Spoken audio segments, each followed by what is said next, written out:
Punya bisnis dengan sahabat namun berujung tak untung malah rugi. Kesal saat ditagih seseorang, lelaki ini pilih jalan pintas karena marah. Bahkan dari permasalahan ini berbuntut permasalahan hukum. Kejadian ini terjadi di Kota Tegal. Seorang lelaki bernama Handi Purwanto, berusia 31 tahun, berasal dari Tegal, Jawa Tengah. Anak pertama di keluarganya, dikenal baik dan penyabar. Handi sendiri dikenal sebagai lelaki yang pekerja keras. Saat dirinya berusia 30 tahun, Handi pun menikah dengan sang pacar, wanita bernama Citra, 25 tahun. Setahun kemudian mereka pun mendapatkan kabar Citra hamil dan menantikan sang buah hati. Tinggal di ruko yang Handi beli, Handi pun membuka toko HP dan pulsa di lantai 1. Sementara pasangan ini tinggal di lantai 2 sebagai tempat tinggal. Handi dengan Citra dikenal sebagai pasangan yang baik, akur dan tak pernah punya masalah apalagi punya musuh. Menurut para tetangga, mereka berdua baik dan selalu membantu para tetangga. Bahkan di mata lingkungan pun, usaha mereka dinilai sebagai usaha yang lancar. Meski ada usaha yang tetap, namun Handi juga ada usaha lain. Handi saat itu ada usaha dengan sang sahabat jual beli burung lovebird. Di awal bisnisnya itu bagus, namun lama-lama nampak tak ada perkembangan dan laporan dari sang sahabat pun mandek. Sahabat dari Handi ini bernama Ade Setiawan, berusia 30 tahun. Ade pun tinggal di Tegal dan sudah menikah, punya anak. Di awal bisnis Ade lancar, namun ternyata Citra, istri dari Handi, tak percaya. Citra mengungkapkan dan kerap nyinyir kepada Ade. Citra menuding Ade ada kecurangan kepada sang suami Handi. Apalagi kini usaha mereka tak baik. Citra bahkan saat itu menuduh Ade maling. Membuat Ade sakit hati dan tak suka kepada Citra, bahkan Ade dengan Citra pun kerap cekcok. Ade yang sering sakit hati berniat menghabisi Citra, istri dari Handi sang sahabat. Satu hari sebelum kejadian itu, Handi pun ke ruko memberi laporan penjualan. Namun saat itu Ade tak setor, membuat Citra marah. Saat itu Ade pun berjanji memberikan uang nanti. Saat itu bahkan Ade dibela oleh Handi. Citra yang kesal karena sang suami kerap menutupi sahabatnya Ade yang dinilai menurut Citra selalu membohongi Handi sang suami. Lagi-lagi saat itu Ade pun sakit hati kepada Citra. Ternyata bukan tanpa alasan Citra tak menyukai Ade. Di awal sebelum Citra menikah dengan Handi, Citra pun kerap mendengar dari keluarga Handi kalau Ade kerap memanfaatkan Handi terkait masalah keuangan dan Handi selalu membela karena dia sahabatnya. Tepatnya di tanggal 28 Juli 2020, malam hari itu Ade pun menelepon Handi. Bertanya saat itu Handi di mana.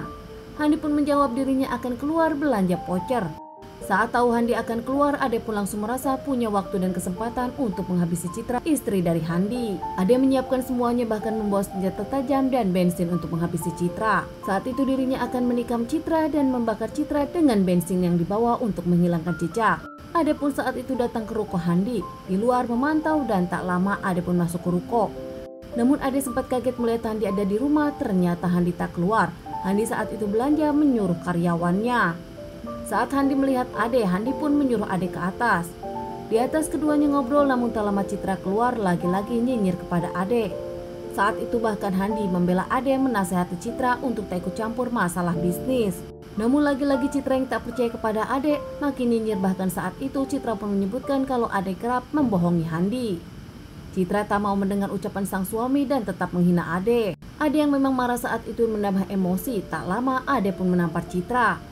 Kaget karena sang istri ditampar oleh sahabatnya, Handi pun memukul Ade. Ade yang marah ke bawah membawa senjata tajam dan bensin.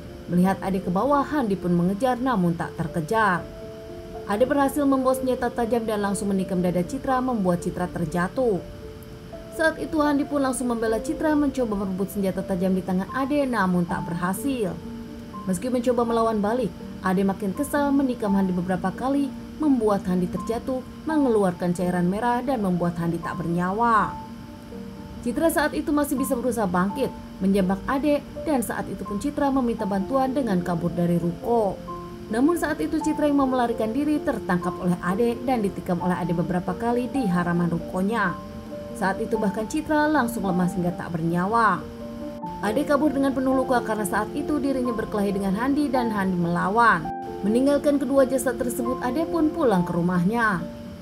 Tepatnya di tanggal 29 Juli 2020 malam hari, ada warga yang melintas melihat Citra sudah dengan kondisi tragis. Warga tersebut langsung meminta bantuan kepada warga lain dan lapor polisi. Mencoba menyelamatkan kandungan Citra namun ternyata tak tertolong. Pihak kepolisian pun datang ke lokasi menyelidiki kasus ini dan evakuasi jasad Handi ke rumah sakit. Setelah dievakuasi, kedua jasad dikembalikan ke keluarga untuk dimakamkan. Polisi pun olah TKP mencari barang bukti dan olah TKP di sana.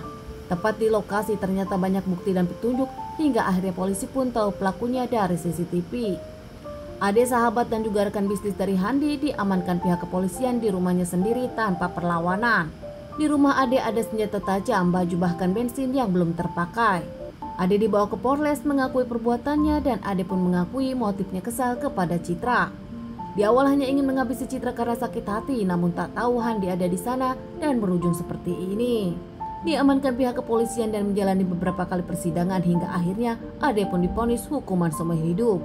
Keluarga Handi dengan Citra tak bisa membendung kemarahannya dan menginginkan Ade dihukmat, namun ternyata Ade hanya dihukum seumur hidup. Menurut keluarga dari Handi, bukan sekali ini saja Ade kerap membohongi Handi yang terlalu baik. Beberapa kali usaha namun tak benar, Handi lebih memilih sang sahabat dan memaafkannya. Kali ini setelah Handi berkeluarga, sang istri tak terima Handi lagi-lagi dibohongi Ade, sahabatnya sendiri, hingga terjadi permasalahan seperti ini. Teman-teman, sekian dulu bahasan kasus yang aku bawakan kali ini. Semoga ini bisa dijadikan pelajaran untuk kita dan ditunggu bahasan kasus-kasus selanjutnya.